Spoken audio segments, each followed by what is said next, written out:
Bios Baptist Church, and welcome to the God's Book of Life office. So today we are going to be talking about where our fears live.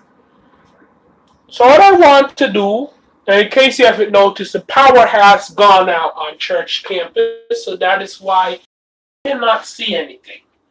Because I see people are going to ask in the chat. So let us begin. I pledge of allegiance to the flag of Bios Baptist Church, that I may believe for God so loved the world that whosoever believeth in him shall not perish but have everlasting life. Amen. I pledge allegiance to the Bible, God's holy word. Let it be made a lamp unto my feet, a light unto my path, and hide its words, that that a light unto my feet, a light unto my path, that I may not sin against God. Amen. Please excuse my memory loss there. I pledge allegiance to the Christian flag, and for its Savior, whose kingdom it stands, one brotherhood uniting all mankind in service and in love. Amen. So today's passage is named Where Our Fears Live. So, just to remind you, worship of the masterful Creator begins with a grateful heart. So, before I start, I am going to tell you a passage. A few years ago, I had a rather serious skiing accident. Was slow. But during the time of waiting, I found myself in awe of our great Creator. I've wrinkled a few fenders in my lifetime and dropped more than one dish. They've always stayed broken. Much with my leg. As soon as the tearing muscles occurred, the eternal healing mechanisms that Christ created in my body went to work. Invisibly, down deep in my throbbing leg, the medics of his design were mending the tear. Before long, I was up and running again with a whole new sense of what the psalmist meant when he said, "We are fearfully and wonderfully made," and my heart was filled with praise. So today I want to read the book of Psalm, chapter 139, verse 1 through 16. You got it? That's Psalm 139.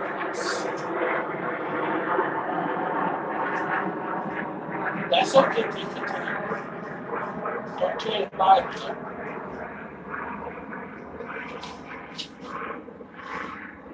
Yeah, you got it. 1 through 16. Okay. Let's get some light on so that you can see. Go under the light. Street lamp.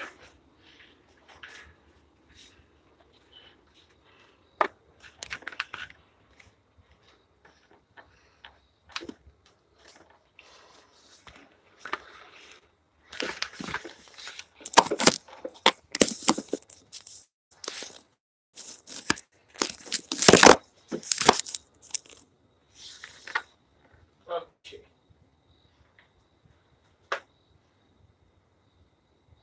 O Lord, you have searched me and known me. You are sitting down and rising up. You understand that my thoughts are far off. You have comprehended my path and lying down. You are acquainted with my ways. For there is not a word on my tongue. But behold, O Lord, you know it altogether. You have hedged me behind and before. You laid your hand upon me. Such knowledge is too wonderful for me. It is high, I cannot attain it. Where can I go from your spirit? Or where can I flee from your presence? If I ascend into heaven, you are there. If I make my bed in hell, you are there. If I take the wings of the morning and dwell in the uttermost parts of the sea, even there your hand shall lead me, and your right hand shall hold me. If I say, surely the darkness shall fall on me, even the night shall of the light shall be about me. Indeed, the darkness shall not hide from me, but the night shines as the day. The darkness and the light are both alike, for you formed in the inward parts. For you covered me in my mother's womb, and I will praise you, for I am fearfully and wonderfully made. Marvelous are your works, and that my soul knows me very well, and my frame it was not hidden from you. When I was made in secret and skillfully wrought in the lowest parts of the earth, your eyes saw my substance and was yet formed. In your books were all written. The days were fashioned for me, as they were yet none of them. Amen. Sometimes it takes something like an injury or sickness to remind us of the masterful design that we carry around in our bodies. So next time you face an unwanted interruption, no matter its cause, focus your attention on Jesus' wonderful love and let him lift your heart to grateful worship in the midst of the pain. So, we have been talking a lot about trials lately. How many of you have been through a trial? This is how I'm going to see this. We all, as human beings, need to be tested. It is very important because that's the only way for us to can get into heaven. Without trials, we will not get into heaven. Amen?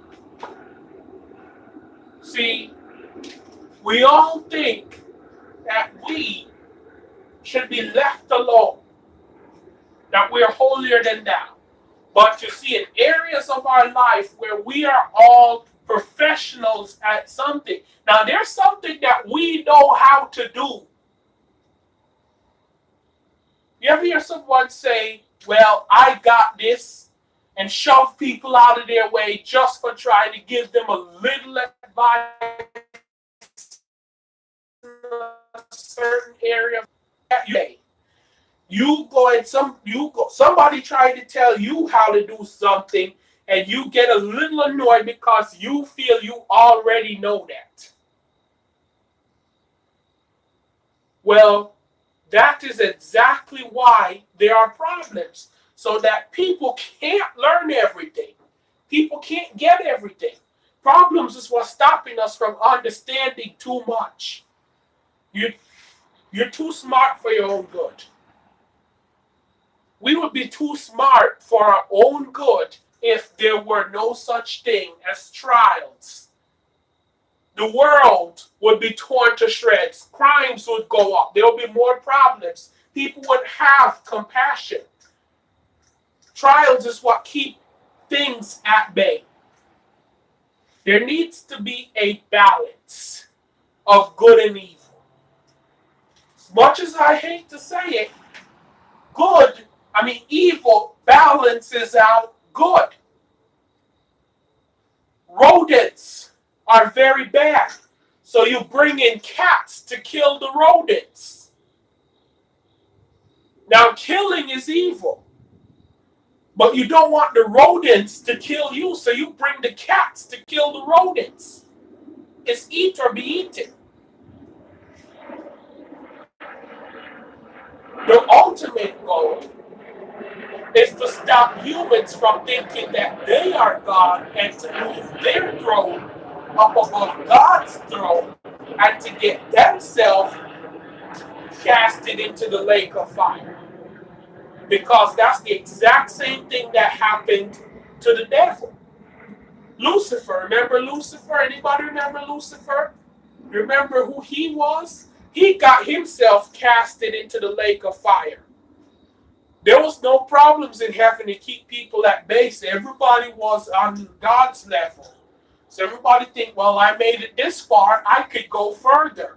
So they try to move their throne up above God's throne and say, well, now I'm this smart, I can be smarter than you now. So move aside. Try to move his. Now they get cast down. Now the fall is very hard. God doesn't want that to happen to us. Or it can have an opposite effect. We're not going to try to do anything. We're not going to want to go to school. We're not going to want to learn anything. So you have a lot of bums out there where living simple lifestyle, not wanting to be around or helping anybody, doesn't amount to problems. So therefore you just stay right where you are and be content with what you have, even though what you have is nothing but a hazardous, dangerous situation until the day you die. How many of you would like to have a body where you can't feel pain?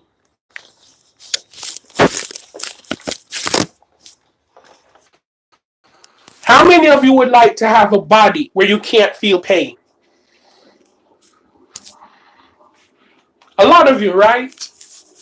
But then guess what? You can put your hand into boiling water and then your hand gets boiled all the way off and you'll never know. While if you could feel pain, that wouldn't happen. So we have to think about it. Is a problem-free world what we're wishing? Is a problem-free world what we're wishing for? Or bad things is always going to happen. It's always going to happen. And don't come and tell me, well, getting your head boiled, well, bad things is going to stop. No. Good things are going to happen. But then we're going to be so focused on taking in the good that we're going to forget about the person who made them. And what about after we die? After we die, we're not going to get to go to heaven. Don't think about, well, earth is so... You can't stay on earth forever. This is the best system. Trust me.